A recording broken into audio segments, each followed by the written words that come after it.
Yo, what's going on, homies? It's your boy Stumped back for another OPTC video, and in today's video, we're diving into Pirate King Adventures with two particular teams that'll get you guys from level 79 or level 80 to level 99. So when it comes to PKA and getting the most out of the game mode, you really want to try and get to level 100. Not only do you get a very good free-to-play character, for this particular season, we're getting Bluno, Beppo, and Sunny-kun. I love that they're making these characters very intricate and giving the side characters a little bit of shine, which is really, really nice to see. But what you guys want to try and do is you want to try and get these Chopper Man missions done to collect a bunch of turtles to get as many rewards as possible. But not only that, you want to try and get as many clears done so that way you can get these defeat rewards. Now, the real benefit stops at level 90. So as long as you guys can get to level 90, you are going to be in a really, really good spot to get majority of the materials that this game mode has to offer. Once you go past level 90, it just becomes luxury stuff. Like, getting to level 130 is great. Getting to level 150 is awesome. You get bounty, you get more cola, you get more tickets, which is awesome. But realistically, you get all of the characters and all of the super cola by level 90. And in today's video, not only do I have a team that can get up to level 100 that uses the Shanks friend captain, but I also have a free-to-play team that doesn't use Shanks as a friend captain. So if you enjoyed the content, belt the like button, hit the subscribe button, do all that good stuff for me. With that said, let's dive on in. Now, I'm going to do my entire run, just sort of how I'm doing it as of late. Now, I've decided to keep my mini bosses below level 40. Below level 40, they have a lot less HP. I was always under the impression that if you go to level 59, the ticket growth is going to be a little bit better in terms of, not ticket growth, sorry, the total drop chance is going to be a little bit better. But honestly, it's not. Like, it's completely the same. So I'm just staying under level 40. I'm running my highest boost units as subs and then utilizing Momo as a captain. Now, you guys can do something like Marco if you don't have Momo and just try and build up EXP as much as possible, because PKA gives an absurd amount of EXP when you are versing these mini-bosses. After level 100, the mini-bosses will line up, and you can actually run both of them in the one fight. But for now, they are separated. I will put together some level 100 plus teams for you guys too, without Shanks as a friend captain, without the batch, all that fun stuff. Today's video doesn't include any of the new batch as well. Just this Momo run has the batch. If you guys want to sort of run this the same way as me, literally just put on your highest boosted characters. Tesoro and Zephyr both got 6+. They're a guaranteed drop. If you pulled some of the rare recruits, go for gold, chuck them on. If you did some summons on these anniversary banners, and you picked up like Luffy, or you picked up Shanks, you picked up maybe Katakuri Oven, you just chuck them on the team, you just hit the auto button. Momo makes this very, very easy. I do have some key supports of Sabo on my Luffy. That definitely helps out quite a bit, especially when versing Big Mom. And I also have the Cat Viper support on Momo. The Cat Viper support is, it's a 50-50 chance of actually proccing. Mainly because on this stage against Big Mom, she has damage reduction or she has threshold. Now, the threshold is very annoying to get through. However, there is no normal attacks only for this content. So if you can hit a perfect here, which unfortunately the game didn't do, you'll actually get through that threshold. But look, we move. The end of turn damage from Momo does a little bit of damage. It just means that you just take an extra turn here. The damage reduction is way easier bursting through for the AI, but as you can see, like, once that goes away, you can easily kill, and just being in a much lower HP threshold makes this a lot easier. I do believe after level 40, between level 40 and 60, there's like normal attacks only and stuff like that. So moving forward, I'm just going to keep these bosses super low, like even do below level 20 if you guys are struggling, because this is the best way to farm out your turtles efficiently and quickly. Like, you just want to get these turtles as quickly as possible. As the Chopper Man rewards, they're around for a little while, but the 500 turtles, it definitely isn't. So get your turtles this way. This is the best way to farm turtles, and then just start leveling up your final boss, so that way you can hopefully get some of the better rewards as I showed at the start of the video. Now, if you skip levels, you still get the rewards, so don't stress. You just want to climb levels as quickly as possible. As you can see, we're getting a lot of extra drops there, a lot of extra turtles. And on day 2, I'm already halfway to the turtle growth, which is really, really nice to see. Something else I wanted to focus on with the map. Now, the map really doesn't do too much. However, when you guys are picking up your statues, I would highly recommend, let's increase the levels group.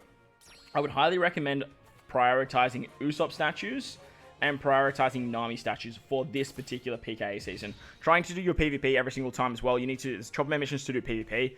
If you guys are struggling for teams for PvP, just verse the easy one. That will also count.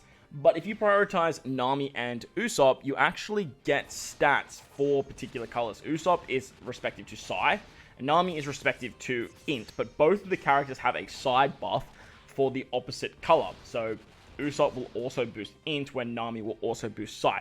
So whilst the statues have their own benefits in hitting particular characters on the map, they also give you stats. This translates to PvP, this translates to the end fight as well. It's quite crucial in helping get through level 150, as level 150 has a lot of HP. For myself, I just pick up the highest statue, but like I said, I would definitely prioritize those particular units, so that way you can actually get as much damage output as possible. Alright, so on level 92, we are going to be utilizing the first team. This particular team I have been tweaking with. Hopefully we can get it to work over level 100. I haven't actually sat down with the gimmicks per se and dove in too deep, but I am working on this team for 100 plus. As for today though, we are going to be looking at this particular team. Now, this team, it is free to play. All of the subs are free to play friendly.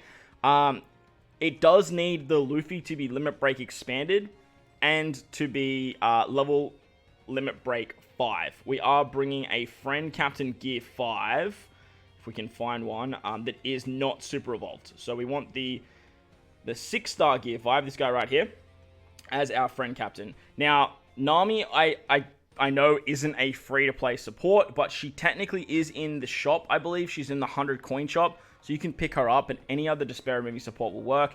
The pudding is part of the rare recruit tickets that you get from your Chopper Man missions at the start of the game. As for Zoro, Sanji, and Frankie, you can farm them up free to play. The Luffy is free to play. I highly recommend every new player maxing this character out. He's very, very good. And then finally, we have Uta. If you guys missed out on this Uta, you can use the Hiyori rare recruit, the one that came out alongside Gear 5 if you guys did some summons there. If you guys were new to the game and you summoned there, that was a really, really good time to do that. But Hiyori will also work if you don't have this Uta. You can pick her up in the PK shop, so you can use some of those green tickets you would have got getting to this point. I highly recommend doing so, because she is an exceptional free-to-play character. Like, she's an absolutely phenomenal free-to-play character. As for all these units too, you are getting extra drops. If you guys can't get past level 100, you guys can just use this team to farm out level 99.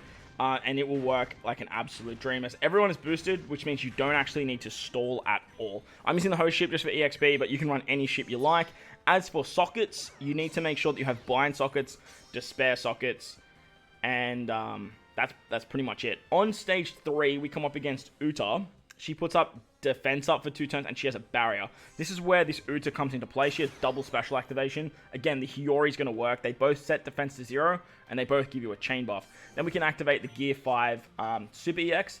That is going to allow us to go through barriers, and then with that, we can basically just take out Uta here nice and simply with our normal attacks. Once we do kill Uta, she does heal and run away, because we are going to have to see her later. She has a barrier, so like using the EX special there of our Gear 5 friend captain is incredibly important, so that way you can easily take out that stage. On to the next stage against Uta, you get special reversed on your bottom row characters. You get despaired for 6 turns, and she puts up 3 turns of threshold. She also has an intimidation for an attack boost, which is a little bit annoying. Utilizing the combination of this Luffy with Gear 5 allows you to not only get around the despair because of the 3 turns he removes, but you can also get around the special reverse. So the combination works exceptionally well. Plus later on there's a bind as well, I believe on the middle row, so Luffy actually gets around that as well.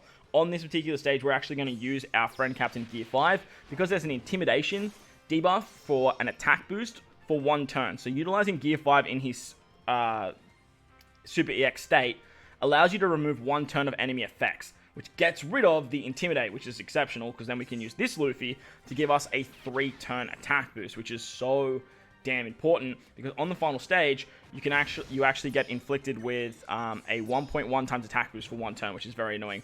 Gear 5 allows you to go through defensive effects, so you can get around the threshold, and then when Uta dies, she actually gives you 10 turns of despair on your captain alone. 10 turns is a lot, but it will go down to 7 with your sockets, and then it will go down to 4 with your Luffy captain, and then it'll go down to 3 moving into the final stage. So realistically, you only need to get around 3 turns of Despair. So, to do that, this is where Uta comes into play once again. Not only can she do that, but she actually gives us a chain buff, because on the final stage, there is an attack down if you're below a 3.0 chain.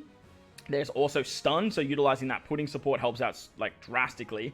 And there's damage reduction and defense up. So there's a lot going on this final stage, but we have all of the keys to get around it. We are going to be utilizing Sanji here to give us a chain boundary effect. Sanji can use that pudding support, so it actually works really, really nicely here. He also gives back the orb to gear 5. We can use Uta to get around 2 turns of the Despair. She also gives us a chain boost, so now we have a chain boundary and a chain boost. You can use the double special of Sanji anywhere else along the quest as well. We have an orb boost with Zoro. Zoro can also remove defense up. With the the Valentine's Nami support, we get around more Despair. If you are using Hiyori, you are going to need another Despair removing support on her though, which is a little bit hard to do, but I believe Frankie probably has one as well. Frankie's going to be our color affinity booster. He can remove the damage reduction, but look, that doesn't really matter because getting around damage reduction is easy with Gear 5 Friend Captain. And then we can use our super type of our Luffy, so that way we actually get Psi Orbs at a higher rate. And then as you guys can see here, we have so much damage that we can just easily take out poor old Top Musica.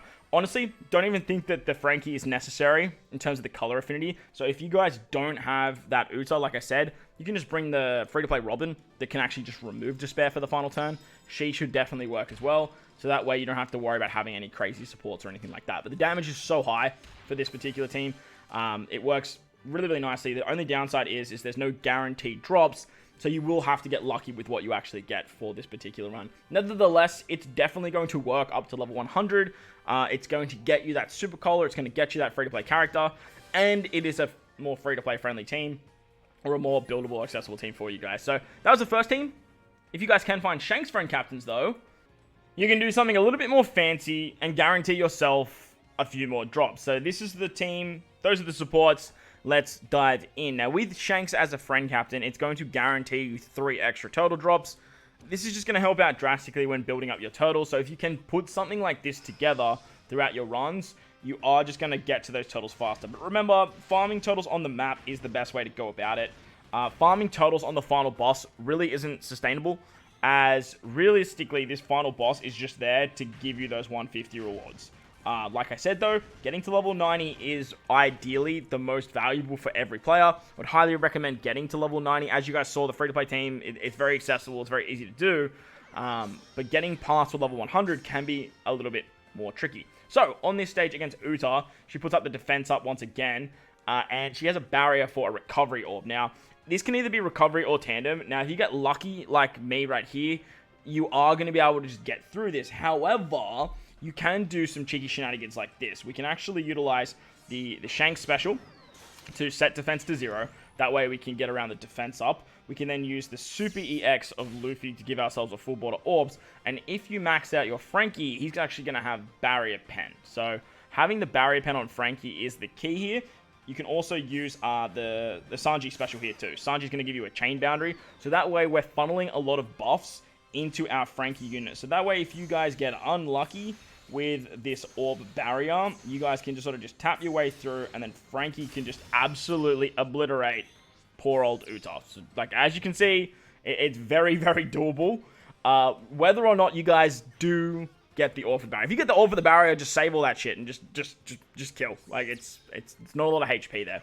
But I just wanted to show you guys there are other options and there are other ways through that if you guys are struggling there. So on to the next stage, we have a Threshold, which is very, very annoying. Plus, there's Despair and Bind. So the Ace support on Luffy gets around the Bind, and then Luffy just removes the Despair. Works super nicely there, as you guys can see. We're basically just going to use our Zoro special here to give ourselves 3 turns of an attack boost. An orb boost. And then we're going to use Momo special. Momo is going to give us 4 turns of an attack boost. Now, there is Intimidation, so it does go down to 3, but it's very important that you carry an attack boost into the final stage, because when you do that, you're going to avoid the 1.1 times attack boost that Uta would actually apply. When she dies, she actually gives your captain Despair. Luffy just removes that, and then we can carry the attack boost and the orb boost into the final stage. Now, Shanks does have a very interesting ability in his captain, where if any free spirit or cerebral unit uses a special, he actually gets cooldowns.